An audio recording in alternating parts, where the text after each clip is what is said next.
Nós estamos na 4ª edição. Eu sou André Oliveira e é o ambiente do Palavra Acesa. Todos bem-vindos.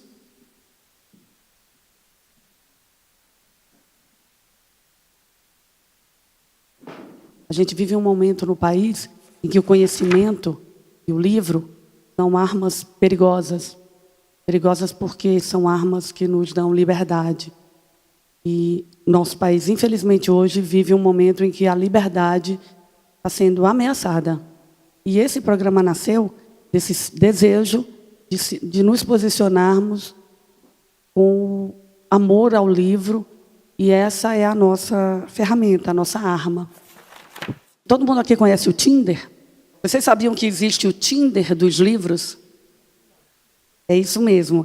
Tem uma moça chamada Winnie Bueno, que tem 32.500 seguidores no Twitter, e ela criou o Tinder dos livros, que é o quê? Ela conecta pessoas que precisam de livros, especialmente jovens negros, com pessoas que têm livros para doar. E não consegue comprar ou não achou, então é o Tinder dos livros no Twitter. Tá bom?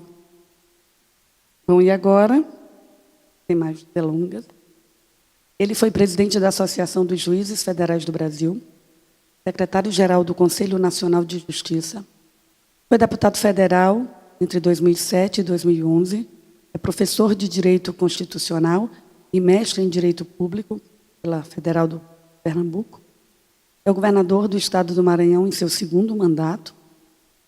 Ele tem 298 mil seguidores no Twitter. E, além de tudo isso, ele é um leitor apaixonado. Eu tenho a honra de chamar agora o governador Flávio Dino.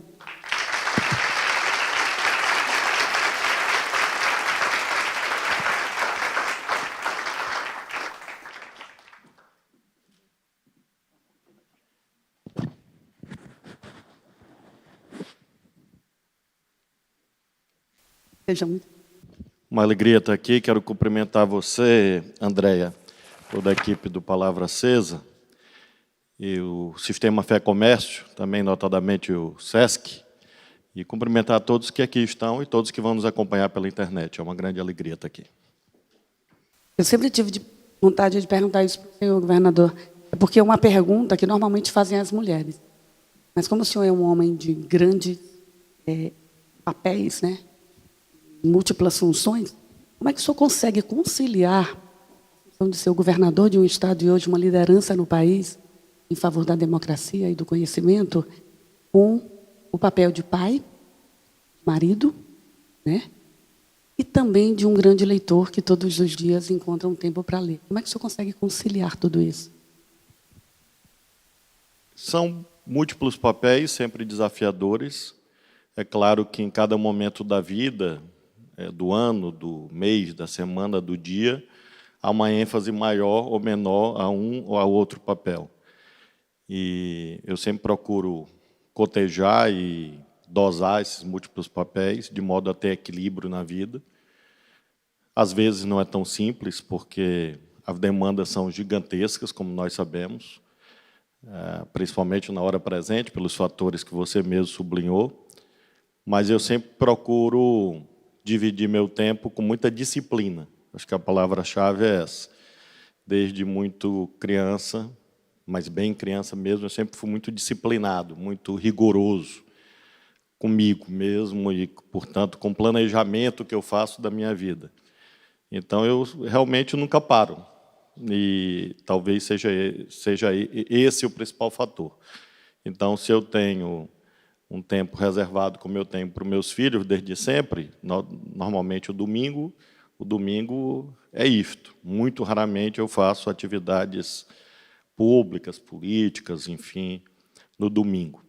Claro que às vezes tem que fazer, mas procuro preservar, proteger o domingo. Conto historinhas para os 4, né, de várias idades, e no meu 3º expediente, ainda tem um 4º expediente, que é o meu, mas no meu 3º expediente noturno, eu tenho a hora de contar historinhas para eles desde sempre. Meu mais velho tem 25 anos de idade. Claro que hoje não houve mais esse tipo de historinha. mas foi desde pequenininho acostumado assim. E muito trabalho, sempre muito trabalho, muito estudo, e o livro faz parte do meu trabalho desde sempre, é uma alegria que eu tenho trabalhar com aquilo que eu gosto. Qual a primeira lembrança que o senhor tem de livros? É verdade que antes de aprender a ler, já tinha uma fascinação pelo... Primeira lembrança que eu tenho da casa do meu avô, na Rua de Santana, a casa dos meus pais, são livros, basicamente. Eu nasci, fui criado na Rua de Santana, no centro de São Luís. Quem conhece a nossa cidade conhece a Igreja de Santana, conhece a antiga Lusitana, onde hoje é Cantinho Doce. A minha casa era rigorosamente ao lado, colada, ao pegado, como se dizia antigamente, ao pegado da Lusitana. E é um termo em desuso.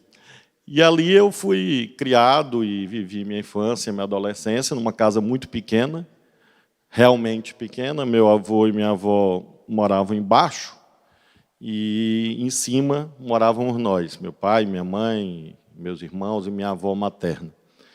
Então, era muito papel e muito livro o tempo todo. É importante dizer aos mais jovens que, obviamente, nesse tempo não existia internet.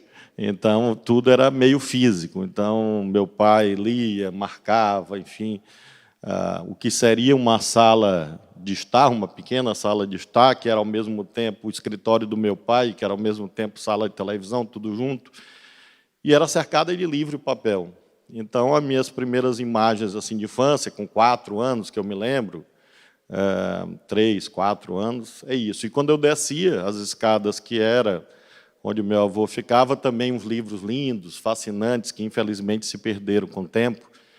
Uma coleção que eu era deslumbrado por ela, achava linda, que era uma coleção que chamava Titãs. Titãs da oratória, titãs disso, titãs da filosofia, da história, sociologia.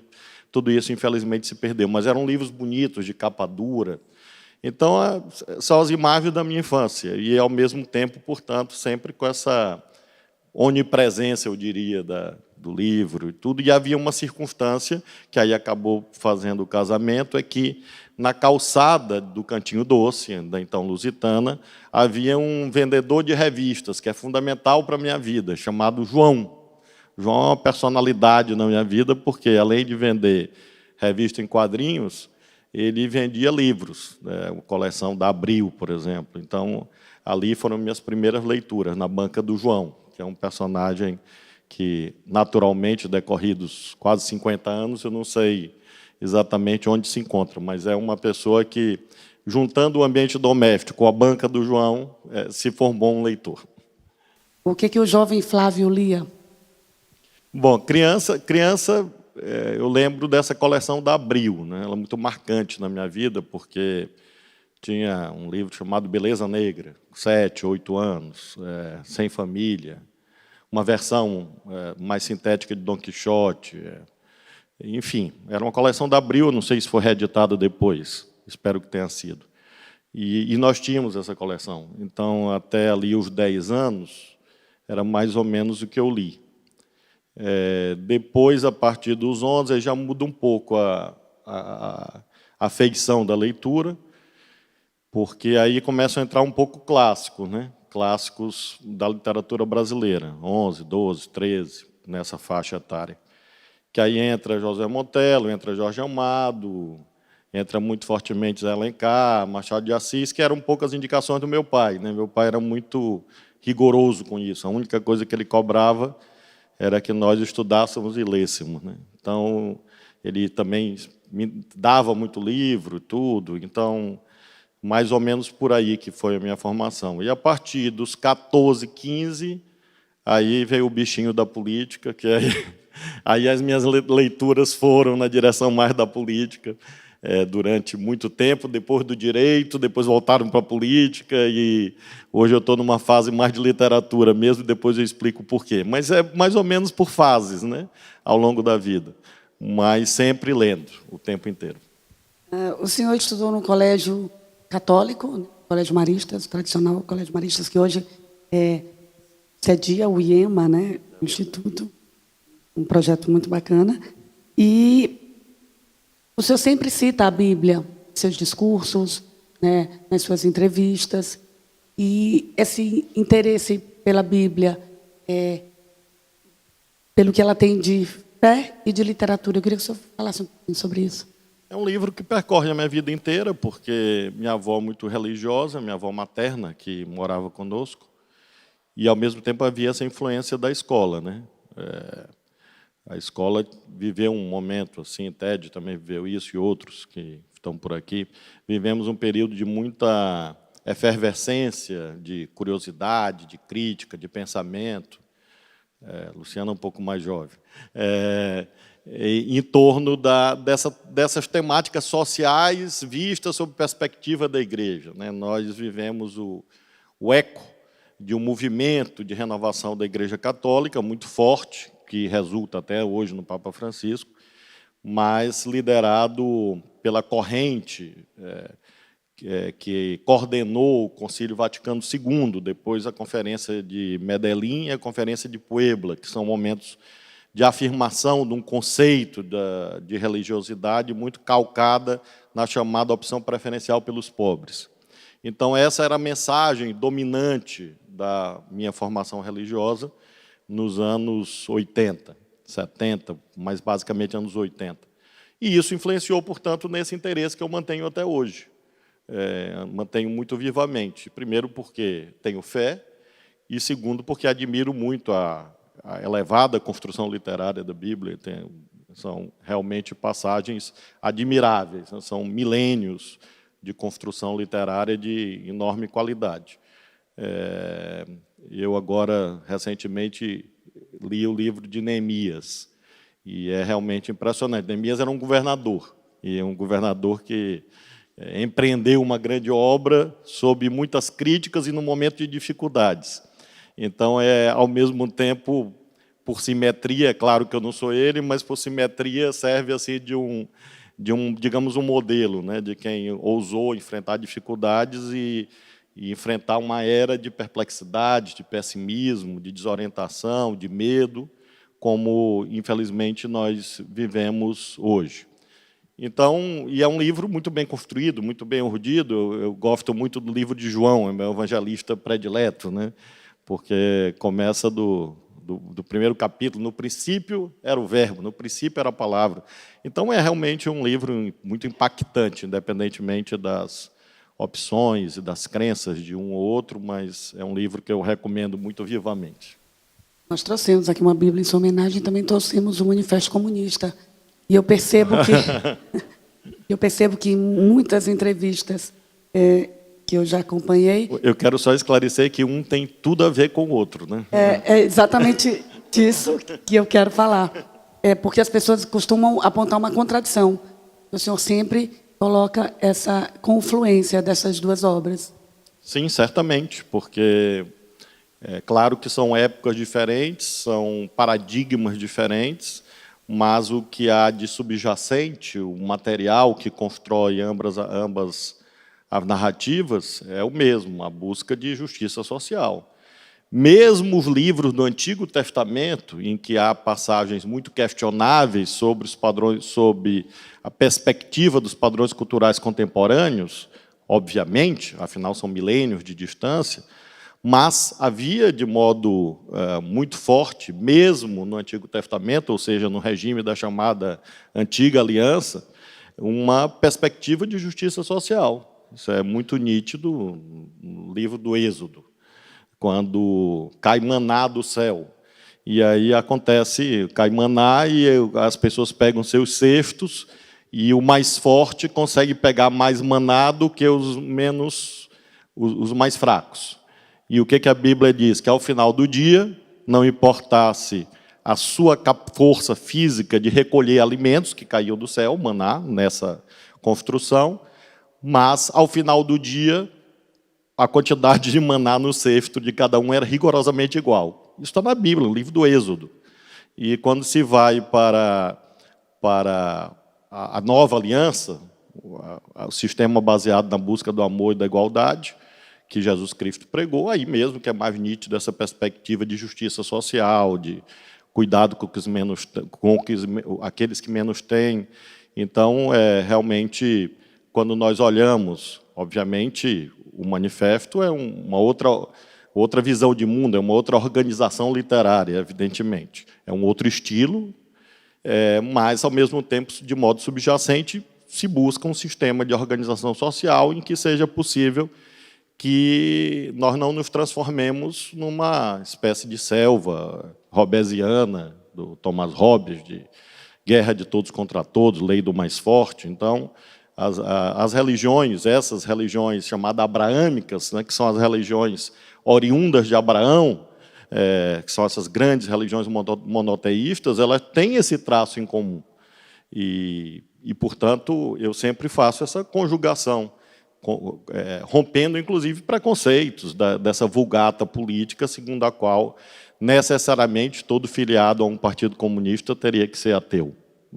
Como se houvesse uma antirreligiosidade imanente a uma visão socialista. E quando não há, pelo contrário. Eu acho que uma coisa acaba levando a outra quando se vive na sua profundidade, na sua inteireza. São coisas diferentes, obviamente. O manifesto é uma coisa, o manifesto comunista é uma coisa, a Bíblia é outra, mas há zonas de convergência muito mais fortes com o nosso ideário político do que, por exemplo, o ideário de quem acha que a felicidade é acumular dinheiro e apenas acumular dinheiro, poder e massacrar, oprimir, humilhar outras pessoas. E assim como a Bíblia, que é um livro religioso, e o manifesto é político, ambos têm literatura. Certo. O Marx, inclusive, quando ele começa, eu citei o livro de João, e o manifesto começa assim, um fantasma, deixa eu só pegar aqui, tem aí? Um fantasma ronda a Europa, um espectro ronda a Europa. Então, você acha que um texto do Marx vai começar de modo duro, assim, mas ele, claro, é um texto profundo sobre a análise. Né? O Marx, sobretudo, era um analista da sociedade capitalista e, ao mesmo tempo, um filósofo que bebeu na toda a longa trajetória da filosofia ocidental e construiu o manifesto. É claro que é um texto político, mas ele começa, assim como eu citei, que o livro de João começa, no princípio era o Verbo, e o Verbo se fez carne e habitou entre nós, a primeira frase do manifesto é um espectro ronda a Europa. Então, ele começa literariamente, ele começa com uma construção literária. Né? E aí ele segue numa longa análise, e ele tem frases extraordinárias. Uma que eu gosto muito, ele diz assim, lá pelas tantas, ele falando das sucessivas modificações do sistema tecnológico que o mundo já experimentava no século XIX, e olha que ele não conheceu a internet. Se ele tivesse conhecido, ele ia ver que havia uma profecia extraordinária íncita a esse texto de meados do século XIX, mas ele diz assim, tudo que é sólido desmancha no ar. Essa é uma frase do manifesto.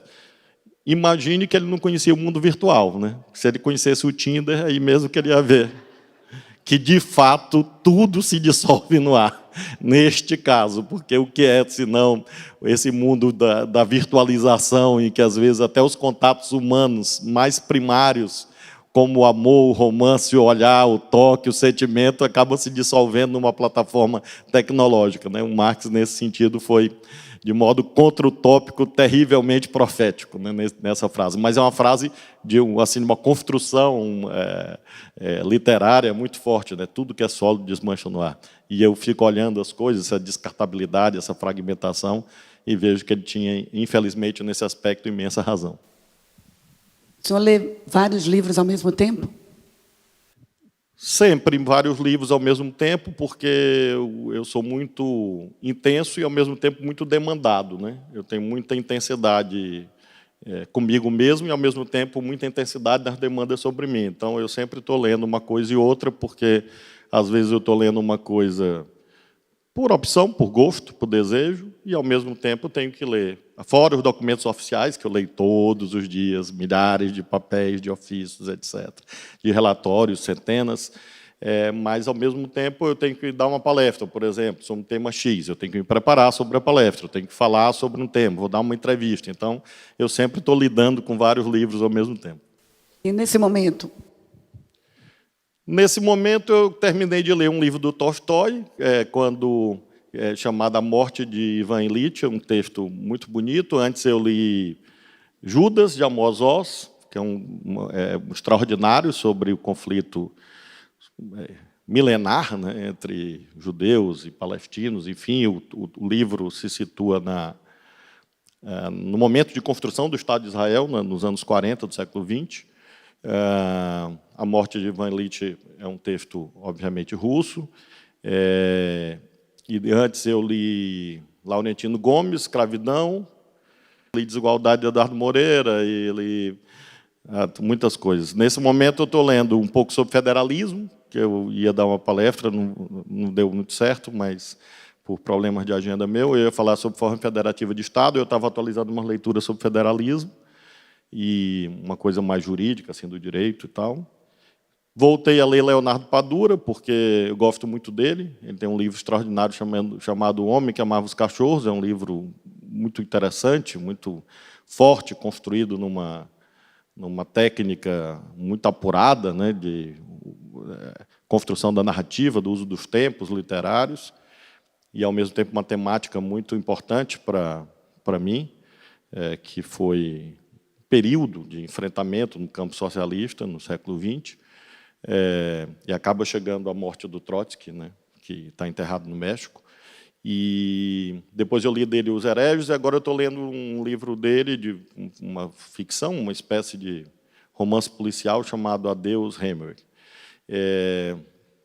Li no começo do ano também Marius Vargas Llosa, que é um autor que tem uma singularidade. Politicamente, eu tenho horror a tudo que ele diz, porque ele acaba que ele se situou no campo da extrema-direita política, né?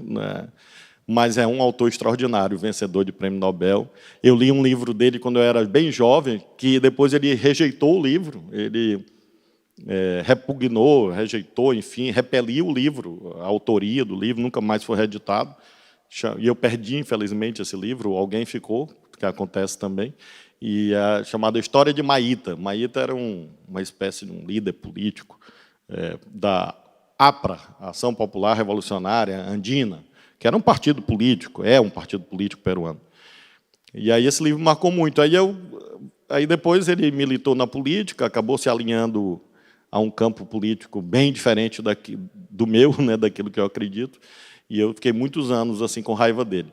Mas, de todo jeito, eu acabei lendo Conversa na Catedral, no Catedral, tem versões diferentes no Brasil, do Llosa, e é um livro também que eu recomendo muito, muito fortemente. Então, esses são alguns livros assim que eu li mais recentemente. Poucos, né, gente? Bem pouquinho. Como é que o senhor compra livro? O senhor pede pela internet? Não, nunca comprei um livro pela internet. Sou absolutamente invicto nesse aspecto. Porque aliás, eu nunca fiz nenhuma compra pela internet. Eu acho muito estranho, por uma série de razões. Eu sempre acho que alguma coisa vai dar errado. Então, eu sou tecnológico umas coisas, para outras eu me orgulho de ser radicalmente analógico. Muita gente compra pela internet para não receber só boleto, aí recebe um livro, um vinho, entendeu? É verdade. Mas livros é porque eu tenho o ato assim, muito de folhear, de ver, enfim. É um prazer também, é um hobby.